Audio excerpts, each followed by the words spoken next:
And now, here is Dr. Jawanza Kunjufu with his penetrating presentation of countering the conspiracy to destroy black boys. There's no topic that concerns me more than the one on the conspiracy to destroy black boys. And the reason is when our little boys are in preschool and primary grades, they're very innocent and very enthusiastic about learning. But something happens to that, and we need to find out what that is. My younger son is on the cover of this particular book, and I would like for him to grow up to be a man. Like many of you already told me, that you have sons and male students as well. Now there's two parts of the conspiracy, Volume 1, and this is Volume 2. In Volume 1, we raised 4 questions. First question is, when did the conspiracy start? Who is against black boys? Why is there a conspiracy against them? And what exactly is the conspiracy? That's in Volume 1. In Volume 2, we look at the relationships between mothers and their sons. That must be studied.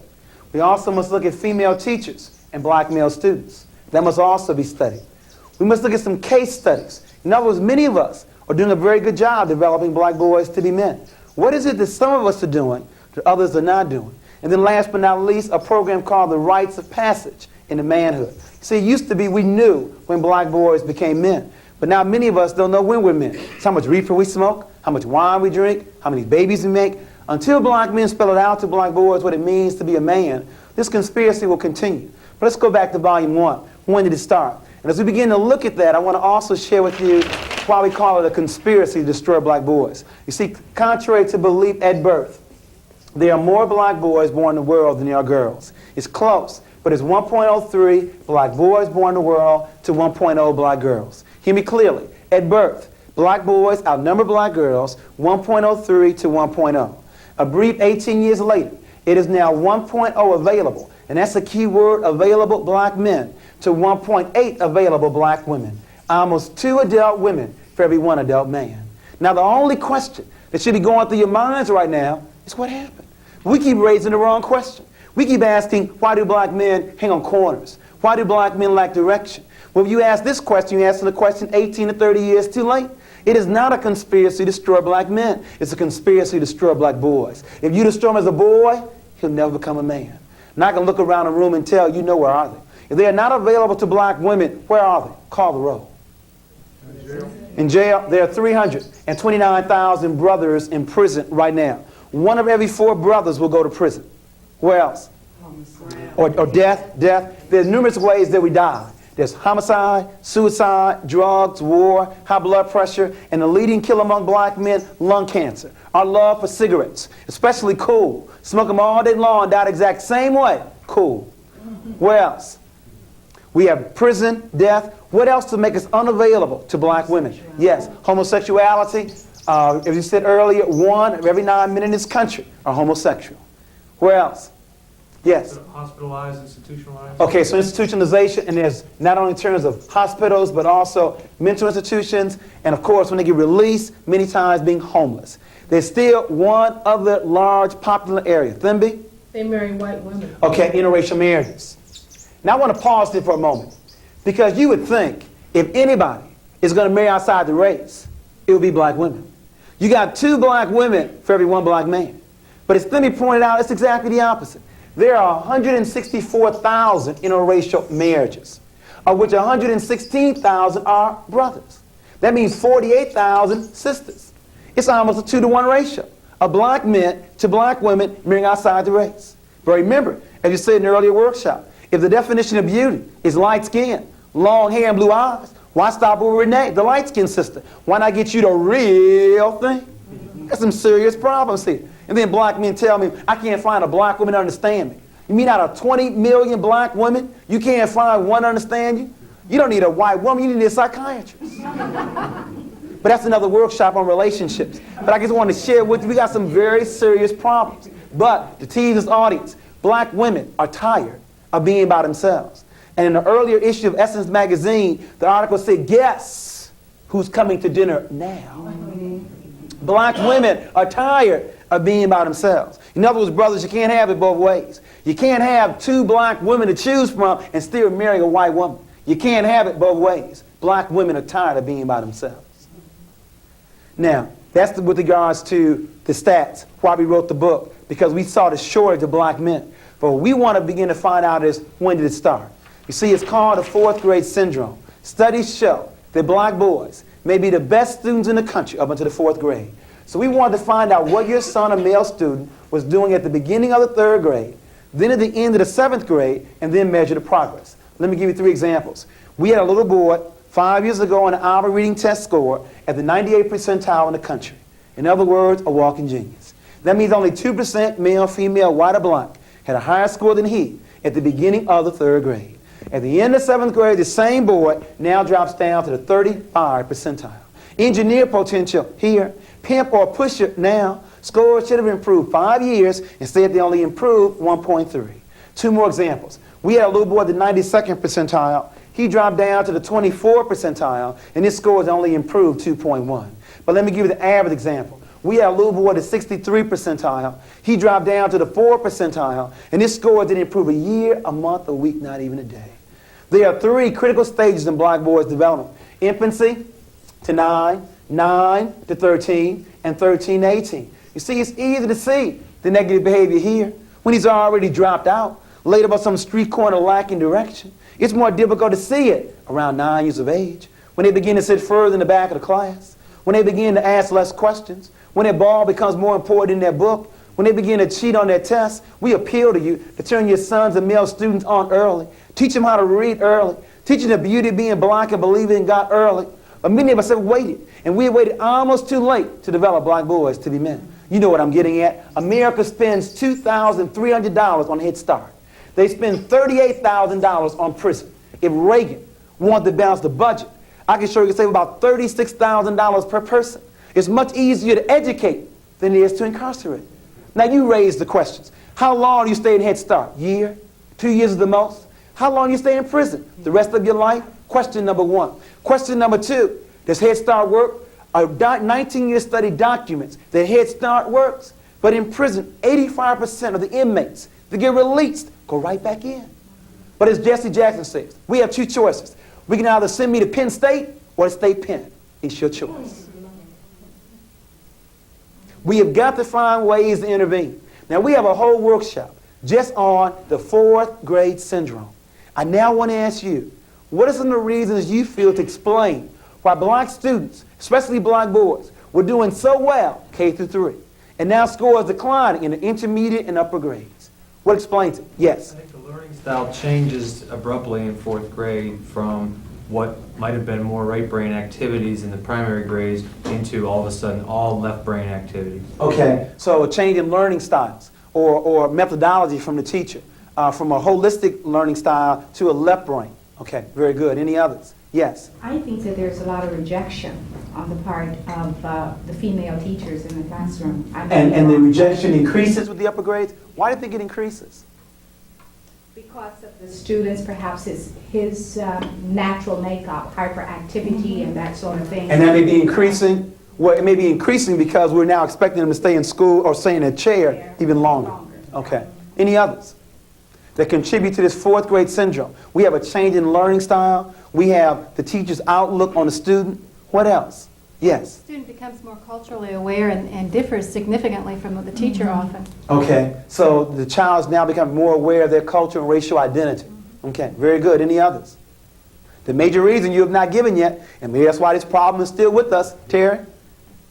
First name is? Richard. I'm sorry, Richard. Well, the peer group starts to form and become stronger about the peer And group. that's unfortunate, Richard, that you said that, because as the age increases, the peer pressure is on the increase, while parental involvement is on a decrease. I don't know who told parents when your child gets older, they need less of your time rather than more. When I speak to Head Start parents, 80% of them are there.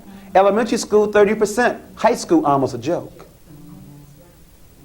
We have to work on that. That's another workshop, too, on parenting all the way through. Not just in those quote-unquote tender years. But the major reason, it's not on the board yet. Still looking for it. Yes, go in. I think, too, that young boys, and particularly young black boys, in the primary grades, they have many mother figures.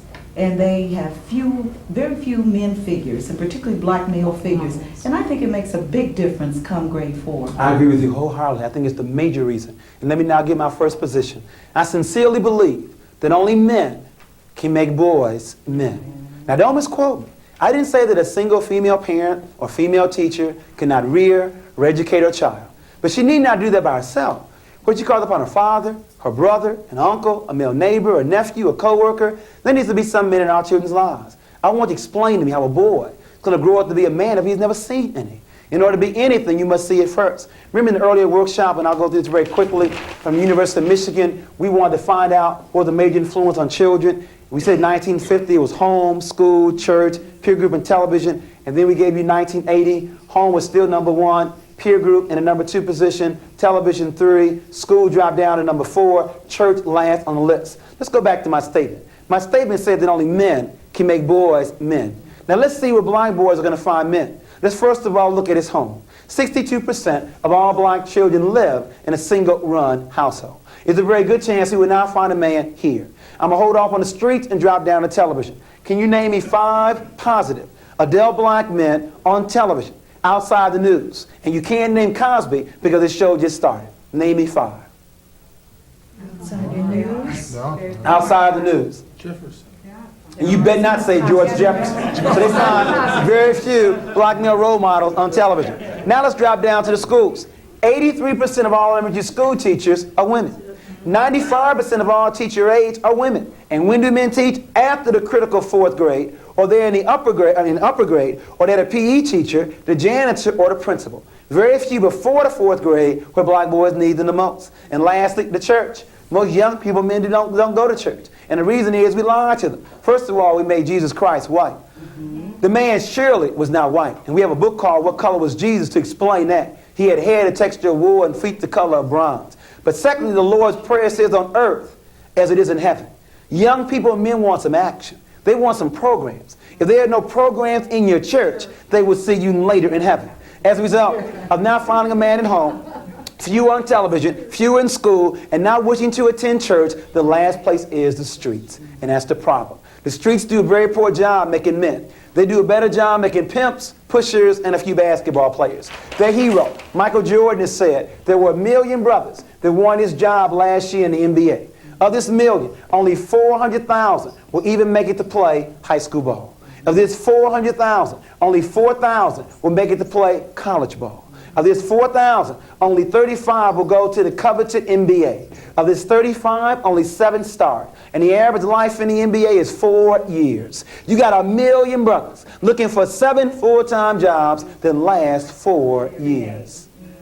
This conspiracy is complex. It goes beyond the NBA. Even schools are in on it. What will be the first thing you see when you walk into a Cincinnati high school? A large trophy case. In other words, even schools give more glory to their ball players than the scholars. That's said in the earlier workshop. Where are the pep rallies for the honor roll? In other words, even school, I can understand the NBA, but even schools give more glory to their ball players than their scholars. This conspiracy goes beyond the NBA, though. It goes beyond schools. Jesse Jackson is giving you the clue one more time. Is it not possible for a black man to be president? For a white woman to be president? For a black woman to be president? Is the club only reserved for European men? You didn't know that a white boy with a high school diploma makes more money than a white woman, or black man with a college degree? The motive for the conspiracy is clear. For the question of why is there a conspiracy, the answer is white male supremacy. In other words, white men are not afraid of women, black or white, because women have no power anywhere in this world. The threat to European men will come not from women, it will come from other men. And the best way to destroy black men is to destroy them as a boy. The motive is white male supremacy. But before you get comfortable blaming somebody else, let me make sure we're clear. On a conspiracy, there would always be 2. You see, you have the active conspirators, and you have the passive conspirator. See, it's like child abuse. There were always 2. You have the father who does the beating, active. But you have the mother who turns her back, passive.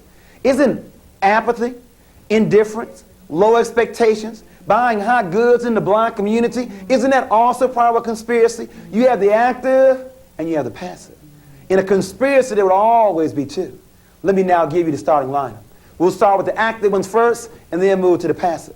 Leading off, batting in the number 1 position, representing this country, institutional racism. Batting first is the president. He bats in the number 1 position. Batting second, representing the Trilateral Commission, the Fortune 500, big business. David Rockefeller bats number 2.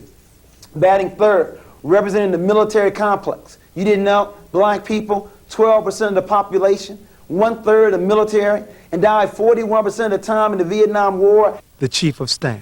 That's number 3. Batting 4th, and I don't mean Marlon Brando.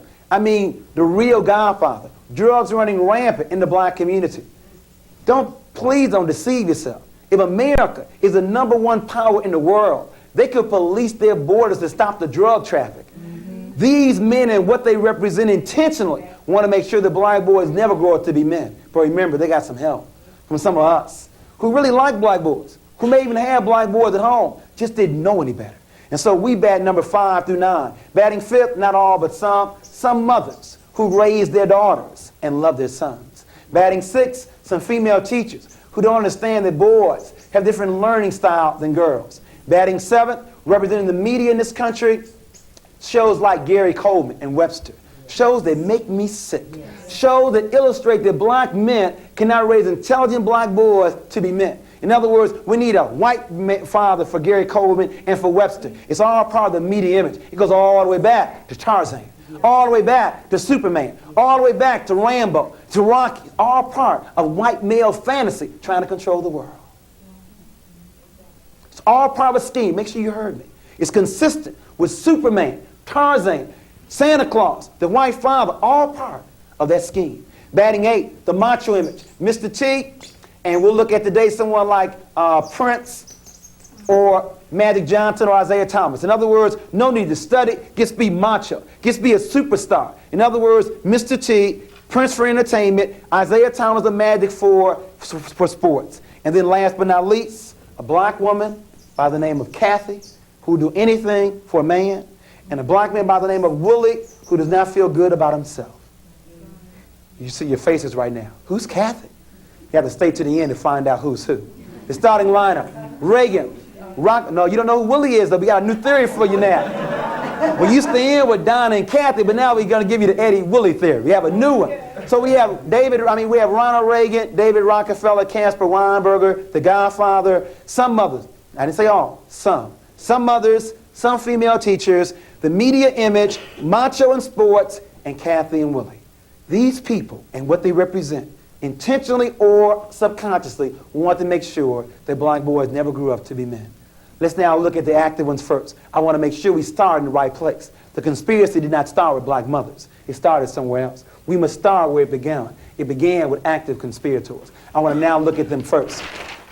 In looking at the active conspirators, I want to make sure we understand that these kind of terms don't make sense. We are not the minority. In other words, there are 4.5 billion people living in the world. Of this number, 80% of the world's population has color. That means only 20% of the world's population lacks color. Now you tell me who's a minority. You see, it's called the African Triangle. It goes all the way back. We're not the minority. We're only a minority. We allow ourselves to be divided up from our brothers and sisters in Nigeria, in Jamaica, in the United States. Look at this African Triangle. After all these years, other than the way we're dressed, you can't tell who's who. There are 1 billion people living in China alone, and we are second. 500 living in Africa, 160 living in Central and South America, 40 million living here in the United States. We are not the minority. Now, the question is, how can so small control so much? That's why I respect them so much. Think about it. You have a gang. You have one gang with 80 people, another gang with 20, and the 20 going to win? The only way they can do that is by controlling the mind. Because whoever controls the mind will also control the body. Let's look at this. Let's break this down in half. What you come up with is 10% European women and 10% European men. See, it's not even 20. It's really 10% European men. In other words, the Trilateral Commission, they want to control more than just their countries. They want to control the world. And they have pulled this off. Now, there's a tremendous amount of pressure when you're this small trying to control so much. Now, maybe you can't understand it. It's been a long time. It goes back to Egypt for us, having that much power. But can you imagine that small number trying to control the world? A tremendous amount of pressure is on that small group with that much power. In other words, the first thing that men are taught to do is not to cry. I'm quoting from their own Goldberg. The book is called The Hazards of Being a Male. The tremendous pressure when you're so small trying to control so much. The first thing that men are taught to do is not to cry. Think about it. Ever seen Ronald Reagan cry? John Wayne cry? They died with their boots on. They died in their saddles. They die like men. Now, any psychologist will tell you that crying may avoid suicide later. But as a result of European men not crying, European men commit suicide more than anybody else. Black men who want so much to be like European men are very close second. European women are third, and the most sane person in America, she don't make no money, but stay close to God and her children and cry. Black women commit suicide less than anybody else. Give yourselves a hand clap. In other words, if you think that money is the source of all your happiness, they make more money than anybody else. But they obviously are not happy. In other words, money may not be the key. Putting God and your children first may be the key. Poorest people in America commit the less amount of suicide. First thing men are taught to do is not to cry. Second thing men are taught to do is to ignore pain. Got hypertension? Shake it off. Cancer? Shake that off too. Monday Night Football. Walter Payton goes off the field with a busted knee.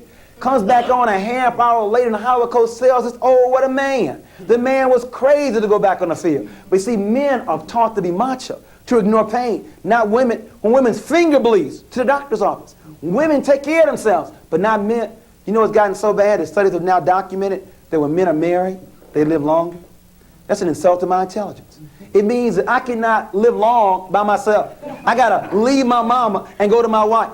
Because if I don't, I'm probably going to smoke cigarettes, drink liquor, and eat a lot of pork on the streets. But with women, annual checkup, that's what they encourage men to do. Drink a regular amount of water and eat a salad on a regular basis. What am I getting at? European women who say they're so oppressed. European women live to 77 years of age. Black women live to 75 years of age. European men die at 69 years of age. And black men die at 64.8. Albert, you and I die before the first Social Security check. That law needs to be changed to lower it for us. We aren't living long to collect on the payment. This is sad. I'm gonna die 10 years before my wife. This is not theoretical. It's not just my son here. It's my life here and your life. Can I not live as long as my wife? 10 years before her? Men are first of all taught not to cry. Secondly, they're taught to ignore pain. And then last but not least, they're taught to bring home the bacon. Or as I say as a vegetarian, to bring home the fruit and the vegetables. In other words, to bring home the money. Ronald Reagan knows this. Rockefeller knows this. That the best way to destroy black men is to deny them the opportunity to work. You know what I'm getting at, because Bill Moyers didn't tell you that was Vanishing Black Family documentary. 1 of every 3 marriages in this country, black or white, ends in a divorce in 18 months.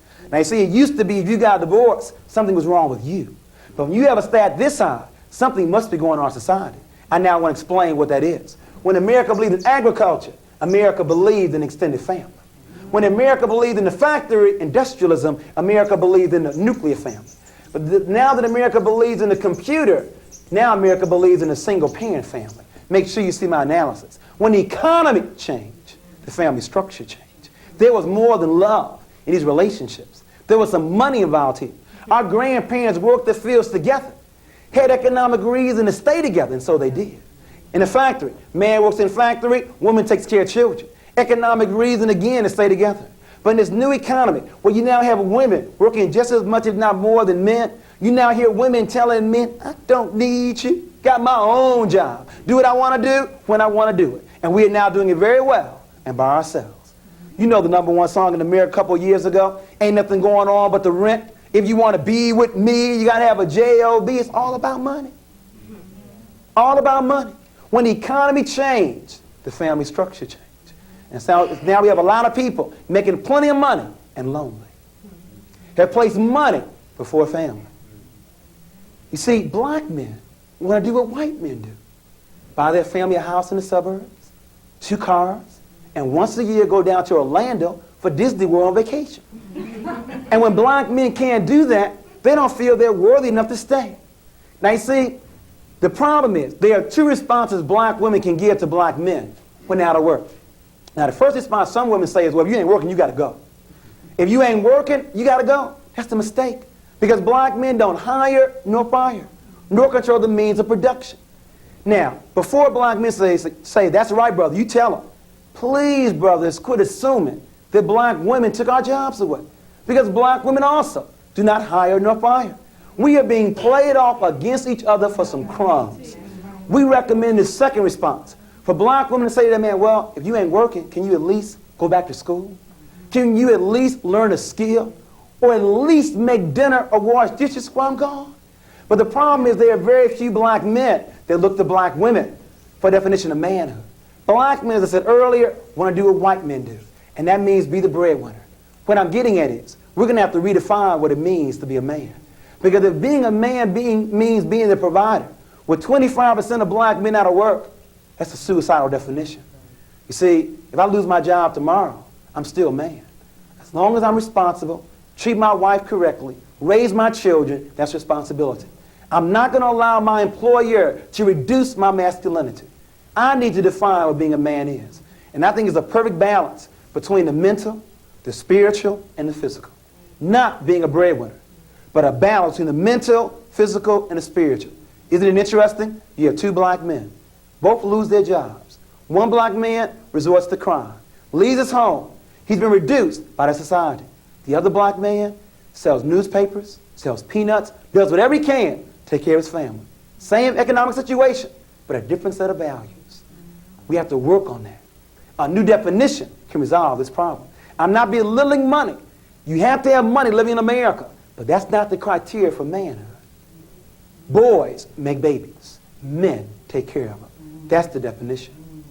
One more comment here. I mentioned earlier in our past workshop on the peer group. Let me share with you here this dichotomy where you have the mental over here and you have the physical over here. You see, a real problem is our boys have a difficult time finding a balance in the middle. I mentioned earlier homosexuality, and the figure is 1 of every 9 men in this country are homosexuals. It's going to increase. And the reason is because we've been so skewed to the physical, being macho, that when our boys want to be on the honor roll, they're labeled sissies. Want to be involved in the fine arts, labeled sissies. Want to be open, honest, communicative, labeled sissies. When you label something long enough, you begin to act that way. So you have the homosexuals over here, and you have the athletes, the machos, over here. Tremendous dichotomy between these two.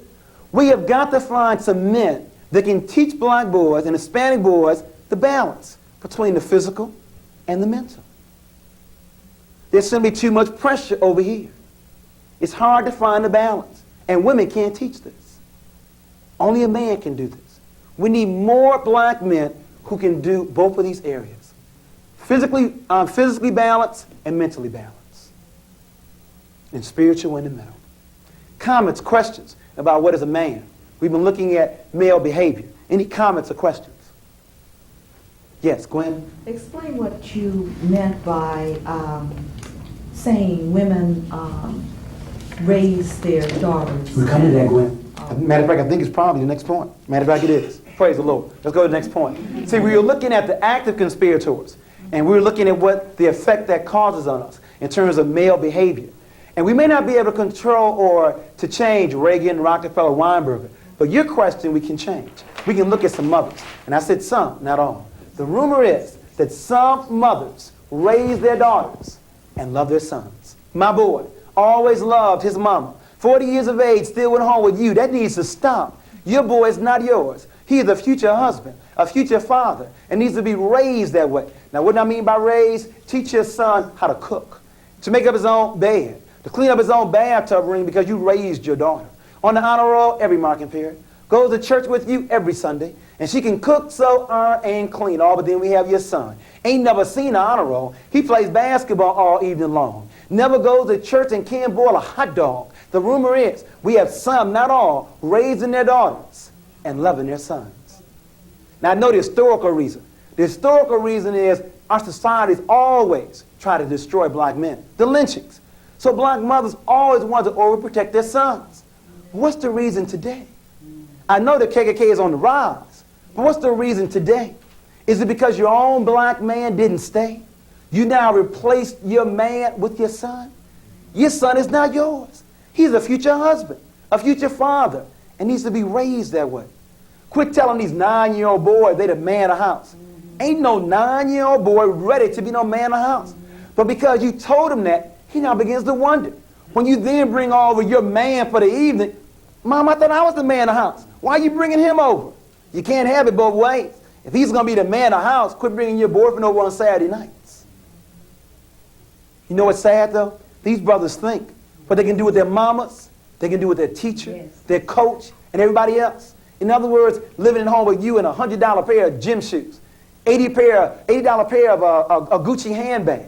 In other words, these boys have mastered how to manipulate their mamas.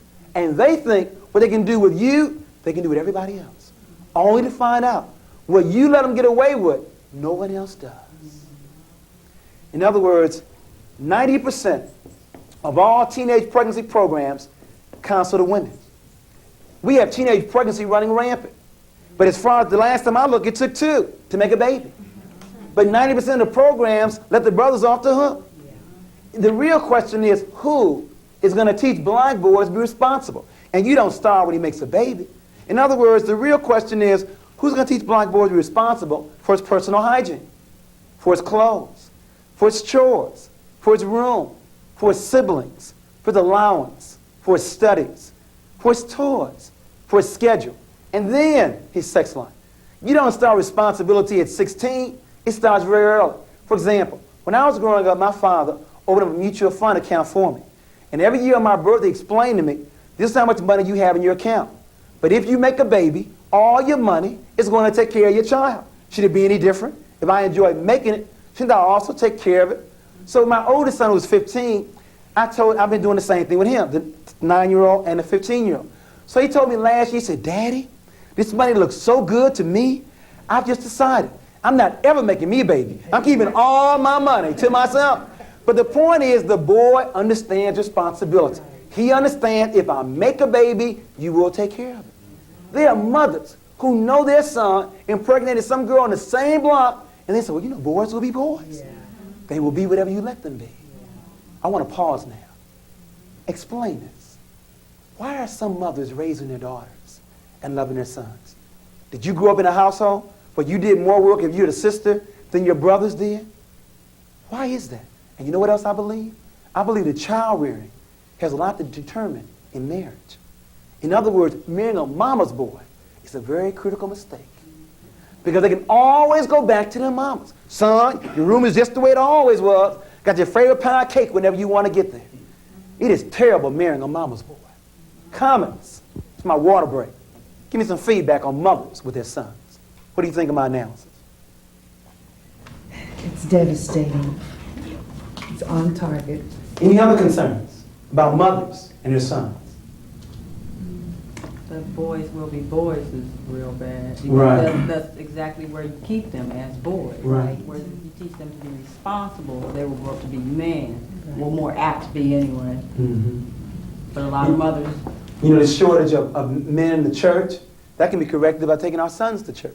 The sons can stay home. It's optional to them, but not the daughters. In terms of playing outside, daughters in at a certain hour. The sons all night long. Double standards. Make the daughters stay, but not the sons. See, my point is, if black women, I'm coming right to you, if black women know what problems they have with their own black man, why don't they correct it with your son? See, if you know what the problems are with black men, your little son, that's somebody else's husband. All what you know needs to be done, put that into your son. Right, why perpetuate if you really love your sisters? If you really love your sisters, correct the problem with your son. Yes, sir. Isn't that hard to do, though? Because the mother loves the child so much, and it hurts the mother to whip the child and see the child hurt, so the child will continue to rule. But that's interesting. They love their daughters, too, but they whip their daughters. You know, I've seen this phenomenon is that the mothers are also spoiling some daughters. True, but you know who's spoiling some daughters? And we don't have enough of these men there to do it? Yeah. Fathers. Yeah. That's my baby. In other words, it's very interesting. See, when the father's there, see, it's something about a black man or a father seeing this male, his same size, sitting on his sofa, eating up all the food. Boy, you got to go. But see, his daughter can stay there as long as she wants. But see, the mother knows the daughter. And so the mother, you got to go too. See, mothers make the daughters go, and fathers make the sons go. But when the father's not there, there's nobody to make the son go. Okay. Yes, one more, then we got to go on. Yes, ma'am. I also think it has something to do with the norms that are set in the system, too. And we try to emulate those as black people. Saying, for example, I was brought up on a farm and everybody worked together. But then in society now says the male has a role, the girl has a role. So the parents try to perpetuate that. Correct. And what's sad about that is you can't fault the black man who you marry not wanting to wash dishes. He wasn't forced to wash dishes at home.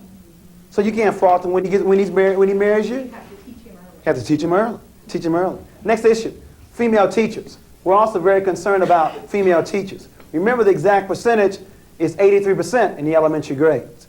The number of black children in public schools, 17%. But black children are 41% of all the special ed children.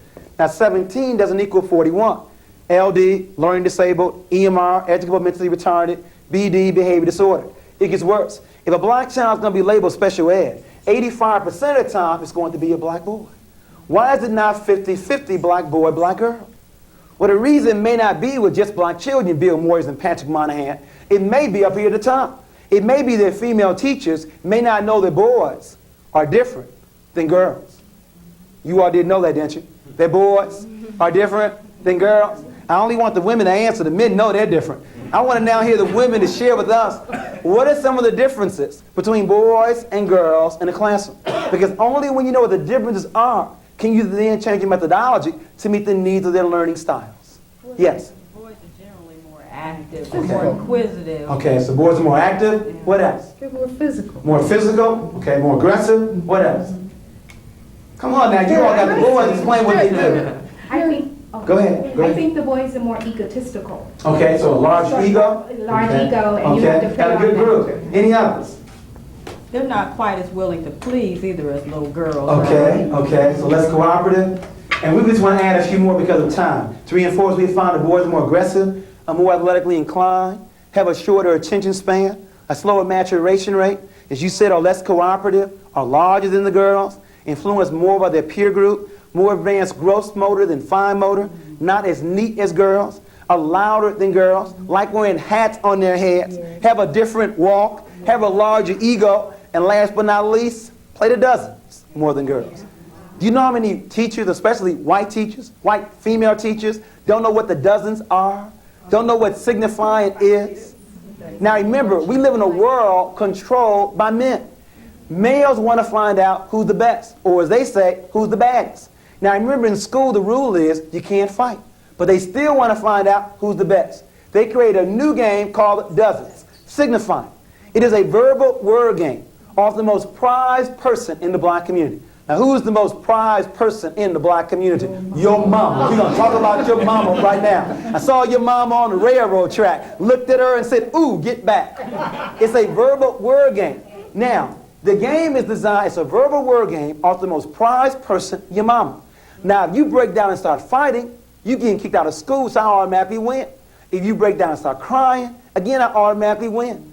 Now, before I go on, do you know how many black boys have been suspended or placed in special ed because they were playing the dozens? Do you know how many teachers don't understand those same two black boys who were playing the dozens, really getting down on each other's mamas, were the best of friends 2 seconds later? They didn't understand the culture. Now, don't misquote me. I'm not condoning the dozens nor black English, but they both exist. And if you want to move a child from one to the other, it may not be what you say. It may be how you're saying it. In other words, black English. First day of school, 5-year-old girl walked into your classroom, speaking what she heard, black English. When you condemn the language, you've done more than condemn the language. You're now destroying the child's self-esteem. The language is legitimate, has different rules to it.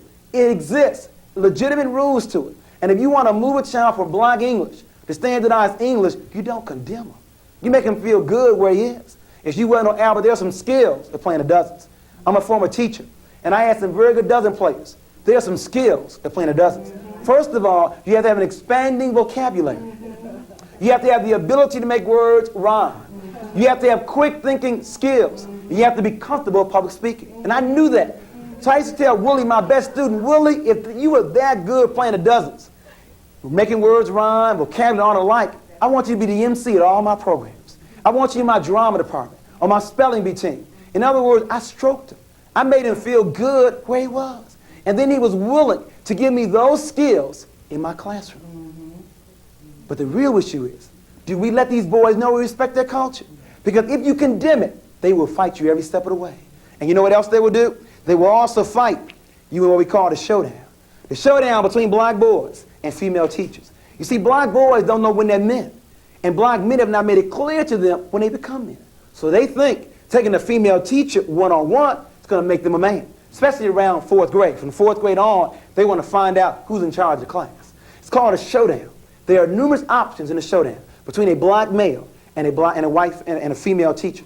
Showdown number 1. She says, sit down, very unassertively. Well, Willie may sit down, but it may be late on in the afternoon. Willie wins showdown number 1. Showdown number 2. She responds to Willie some of the time, but not all the time. She's inconsistent. Well, I believe Willie wins each one of those she does not respond to. Showdown number 3. She says, I'm going to suspend you or place you in special ed.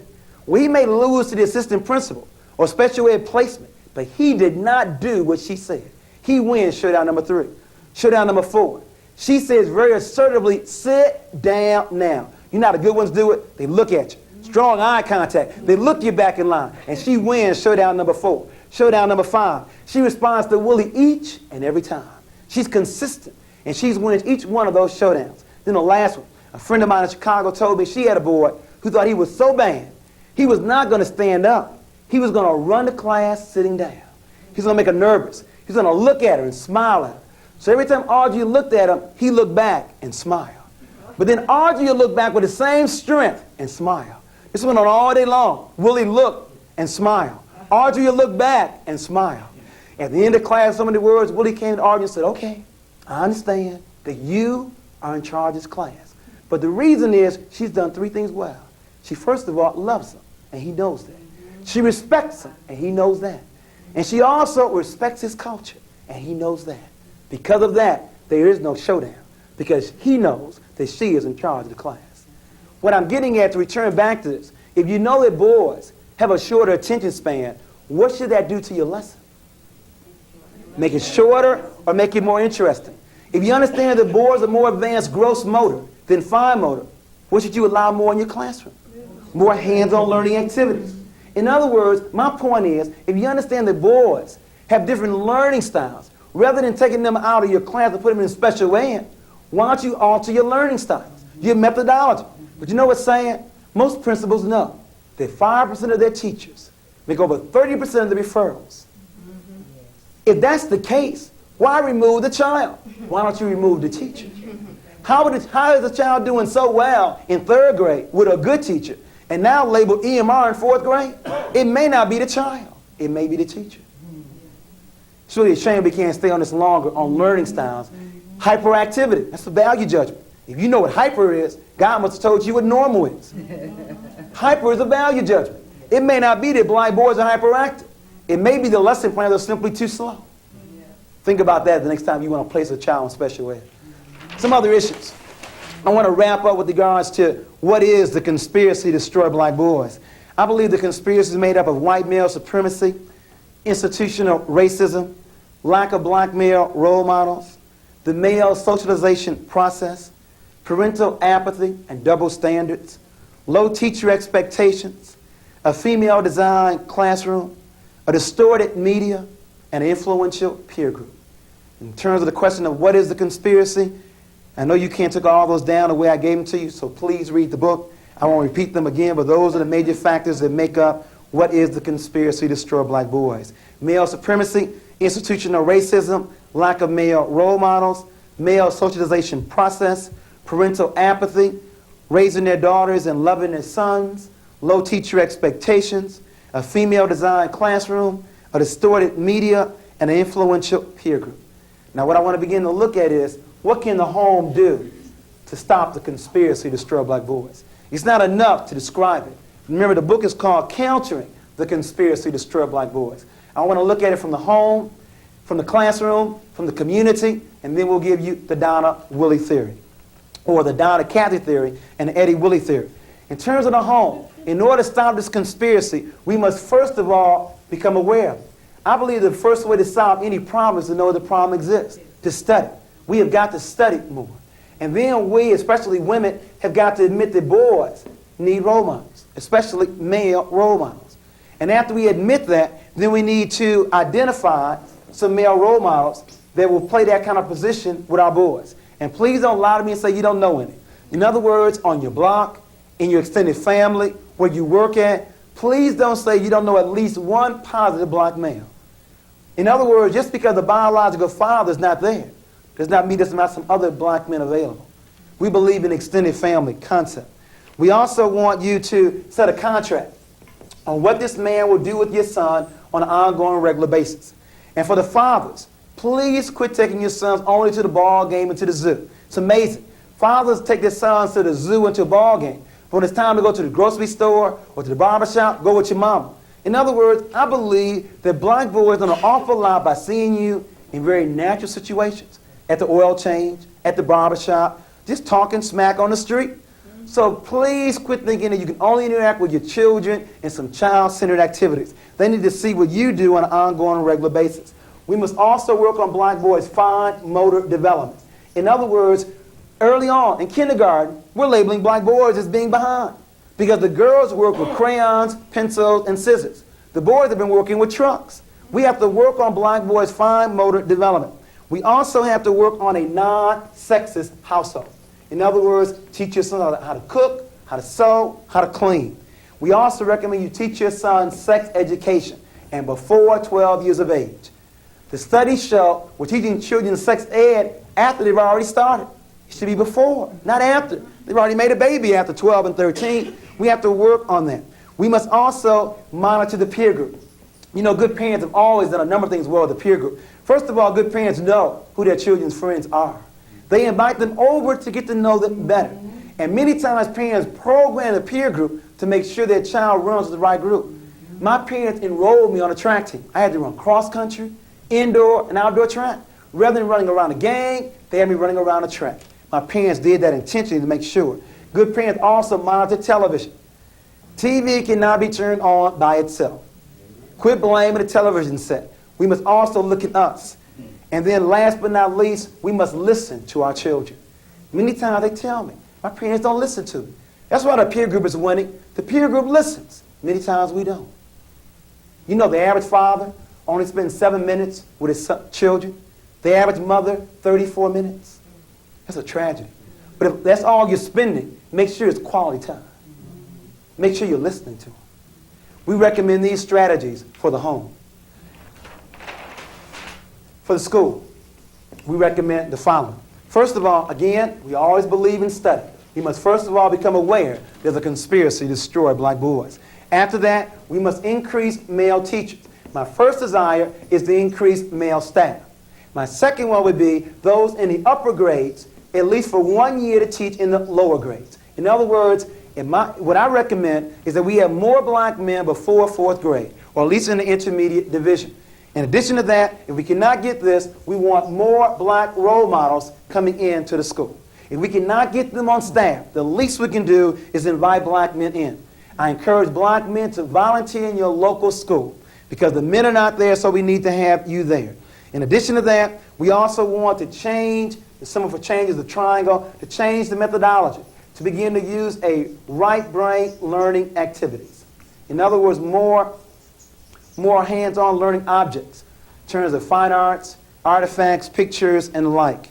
We also recommend that we emphasize academics over athletics. We must give more glory to academic achievement than we do athletic achievement. These are the strategies we recommend for the school. To one, study it, increase male teachers, increase role models, look at a right brain learning style, and emphasize academics over athletics. Lastly, for solutions, we also want to look at the community. The community has a program to destroy black boys. We must have one to protect and develop black boys. One program is the Boy Scouts. It's an excellent program. It teaches black boys skills. But the problem is the Boy Scout master may be homosexual, may not know black history. The Boy Scouts may be nothing more than a junior army. But it's an excellent program. It teaches black boys skills, but it may not do anything else. Another program is Big Brothers, an excellent concept. It gives black males a role model. But the big brother may be homosexual, may not know black history. If so, the conspiracy is going to continue. What we recommend is you blend Boy Scouts skills, blend Big Brothers role models into an African program called Simba, S-I-M-B-A, Simba. It's the African word for young lion. And we now have 17 SEMBA chapters across the country. These are programs where black men are not talking about the problem, they are working on it. These are black men who've organized themselves to work with black boys to teach them skills, give them a role model, teach them black culture, and the major objective to go through the rites of passage into manhood. In my church in Chicago, we have a SEMA program where in February during Black History Month or during December during Kwanzaa, we take our boys who've gone through our criteria and through a special ceremony called the rites of passage. I repeat, you have some black men talking about what they are going to do. You have some black men organized to begin to work on that kind of issue. We recommend SEMBA. It blends all three of those together. Closing point, and then we'll open up for some questions. Donna and Kathy. I mentioned at the very outset that one of every two husbands physically abuses his wife. Now, many thought the problem was only with the men who did the beating. There's more to it than that. You see, any respectable woman will make it very clear to her man, you put a hand on me, and either I'm leaving or you better not go to sleep. There are two kind of women in America, and they go by the names of Donna and Kathy. You see, I sincerely believe this. I believe that men know who to beat and who not to. I believe that. And I believe that men are not going to respect women until women, first of all, respect themselves. And there are two kind of women in America, Donna and Kathy. Now, Donna feels very good about herself. She would like to have a man, but she don't have to have one. I mean, the sun will still shine. God will still be first in her life. Donna wants one, but she ain't got to have one. But then you get Kathy, taking me your way, comes through the door with another woman, with a bottle, with a balled up fist. All Kathy wants is a man, and a half a man will do. I want all the Cathys to raise their hands. You know, I've yet across the country see a sister admit to me that she's a Catholic. You know what they tell me? They say, Jawanza, well, I'm a Donna during the weekday, but I'm a Catholic on the weekend. Well, I'm Donna summertime and a Catholic the other hand. It's hard being a Donna in America when you have two women for every one man. It's easy to lower your standards. If you want to be a Catholic in America, the theory goes like this. For every sister we can get to quit acting like Catholics and to begin to act like Donna, what this means is less Catholics and more Donnas. As a result of having fewer Catholics and more Donnas, we will have fewer brothers taking advantage of women like Kathy and have to expect more women like Donna. I am tired of women always blaming the brothers. The last time I looked, you still determined who gets your phone number, who takes you out, and every step along the way. It's hard being a Donna in America. If you want to be a Donna, there may be some lonely Friday and Saturday nights. But if you believe in you, you'll have peace of mind. If you want to be a Donna in America, it means you go back to school, get off of welfare, learn you a skill for a career to take care of yourself. If you want to be a Donna in America, it means you will quit watching them soap operas all day long, especially all of my children, and begin to take care of your own. If you want to be a Donna in America, it means you will quit eating those cookies and chocolates all evening long. You know, the rumor is the older women get, the bigger you get. Watch what you eat and exercise. And then last but not least, if you want to be a Donna in America, you need to put God first in your life. You didn't know? It takes longer for boys to grow up, and some boys never grow up. But rather than marrying a boy as a Catholic making a mistake, we encourage you to wait. But while you're waiting, don't complain. Keep developing yourself. So when the brothers finally get ready, you'll be ready too. A good marriage still takes two and not one. Now, as you well know, Glenn, we used to end with the Donna Catholic theory. But the women got on our case in Jawanza. If you're going to talk about the conspiracy to destroy black boys, don't end it talking about us. End it where you started it, with the brothers. So I now want to give you the Eddie Willie theory. Eddie is dedicated to my father. His name is Eddie, and I believe he's a very strong example of a black man. There are two kind of men in America, Eddie and Willie. Willie makes babies. Eddie takes care of them. In other words, Willie believes it's not the quality, it's the quantity. Willie has made a lot of babies. Eddie believes in not only taking care of them, he hugs them. He believes that men should hug their children. Works with them on their homework. Eddie takes care of them. Willie makes them. Point number one. Point number two, Willie only works, and maybe not even then, outside the house. Eddie works inside and outside. In other words, Willie may cut the grass. He may rake leaves, but he definitely is not working inside the house because men work outside and women work inside. But not Eddie. Eddie believes in whatever it takes. Washing dishes, making dinner, whatever it takes. And then last but not least, Willie is very insecure. And so Willie verbally and physically abuses his woman, but not Eddie. Eddie is very secure. In other words, Eddie encourages a woman to go back to school, to get a promotion on her job. Eddie encourages his woman to go to church. You know what I even heard? Eddie goes to church with her. And the reason is Eddie is his wife's best friend. And because of that, he understands that putting his woman down is not the key. The key is feeling good about yourself. When you feel good about yourself, there's no need to put anybody down. I want all the Donnas and all the Eddies to stand up and give yourselves a very strong round of applause. Thank you very, very much.